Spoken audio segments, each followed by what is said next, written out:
Hello everyone, स्वागत है आप सभी का जूनियर क्लासेस में। सभी प्यारे विद्यार्थियों को नमस्कार। तो हमने कुछ दिनों पहले एक वीडियो बनाया था राजस्थान होमगार्ड भर्ती 2023, जिसके तहत आपके लगातार बहुत सारे क्वेश्चन आ रहे हैं, कुछ डाउट सामने आ रहे हैं, जिस वीडियो के अंदर क्लियर करने वाला हूं। तो बहुत ही शानदार वैकेंसी है, काफी अच्छा रेस्पॉन्स आया उस वीडियो पे, बहुत सारे आपने कॉमेंट किए हैं, कुछ आपके डाउट है। जैसे कि एक डाउट सर्वाधिक आपका पूछा जा रहा है, काफी सारे विद्यार्थियों ने कॉमेंट किया है, सर हम राजस्थान के बाहर से हैं, यानी हम हरियाणा से हैं, यूपी से हैं, एमपी से हैं, क्या हम लोग फॉर्म लगा सकते हैं? तो इसके बारे में आपको बता देता हूं। अगर आप अदर स्टेट से हैं, आप राजस्थान के मूल निवासी नहीं हैं, आप लोग अदर स्टेट से हैं, तो इस भर्ती के लिए आप लोग फॉर्म नहीं लगा सकते, क्योंकि एक तरह से वॉलंटरी भर्ती है, ये कोई सरकारी नौकरी नहीं है, ये आपकी सुविधा बेस्ड भर्ती है। तो इसमें जो राजस्थान की जो मूल निवासी है वही फॉर्म लगा सकते हैं, क्योंकि जब आप डिटेल नोटिफिकेशन पढ़ेंगे तो उसमें कुछ पॉइंट दे रखे हैं कि आपके पास में राजस्थान का मूल निवास प्रमाण पत्र होना चाहिए, और वो भी जो है तहसीलदार का साइन किया हुआ। जिस भी क्षेत्र से आप लोग फॉर्म लगा रहे हैं, जिस भी क्षेत्र से आप फॉर्म लगा रहे हैं, उस क्षेत्र का आपके पास में, उस ग्राम पंचायत का या इसके अलावा उस तहसील का, उस जिले का आपके पास में मूल निवास प्रमाण पत्र होना चाहिए।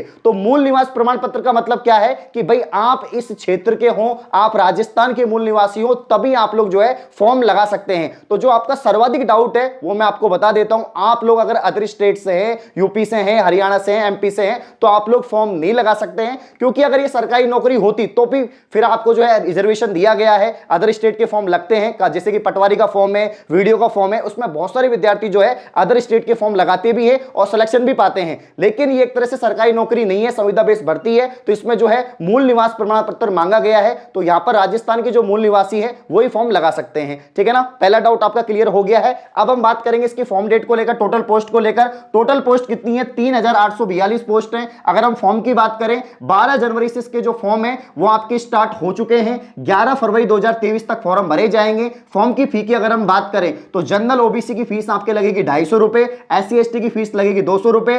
फॉर्म जो है ऑनलाइन भरा जाएगा, एसएसओ आईडी से भरा जाएगा आपका फॉर्म। आपका जो एडमिट कार्ड है वो भी एसएसओ आईडी पर ही आपको मिलेगा, ठीक है ना। इसके बाद में अगर हम बात करें एज लिमिट की, मिनिमम 18 है, मैक्सिमम 35 है, और 1/1/2023 तक आपकी जो आयु है वो 18 वर्ष कंप्लीट होनी चाहिए। आरक्षित वर्ग को छूट भी वहां पर दे रखी है, ठीक है ना। इसके जो रूल्स हैं उसके अकॉर्डिंग अगर हम बात करें सिलेक्शन प्रोसेस, इसमें मैंने साफ साफ लिख रखा है कि इसमें कोई भी परीक्षा नहीं है, कोई एग्जाम नहीं है, लेकिन इसमें आपका फिजिकल होता है, क्योंकि एक तरह से होमगार्ड भर्ती है, पुलिस फॉर्म में ये भर्ती होती है, इसलिए इसके अंदर जो है फिजिकल रखा जाता है। और 8वीं पास, आपकी न्यूनतम योग्यता जो है 8वीं पास होनी चाहिए। अगर आपने 8वीं पास कर रखा है तो आप लोग फॉर्म लगा सकते हैं, ठीक है ना। तो यहां पर अगर हम सिलेक्शन प्रोसेस की बात करें, पहले जो है आपका पीईटी होता है, यानी फिजिकल एफिशिएंसी टेस्ट होगा।